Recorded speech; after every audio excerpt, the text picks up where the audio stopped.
7 days conditioning. Yan. Kulang pa ng G. Number 1, ligo. Tapos, flushing. Yan. So, siguraduhin na natin mga kapakit. Tapos na tayo magpurga dito, no? Number 2, cording. Yan. Number 3, so, B-complex. 0.5 cc. Number 4, B50. Ayan, stress buster to mga kabakyard. Number 5, Voltflex KQ. Ito yung ina-apply natin mga kabakyard pag nag-keeping na. 6, Voltflex KQ pa rin. Ayan, keeping na tayo dyan mga kabakyard, no, sa day 4 natin. Day 7, ito na yung araw ng exam natin alaga.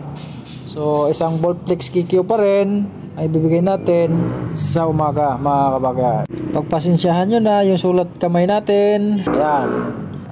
Result, wrong spelling pa. Yan lang po mga kabakyard. Bye bye.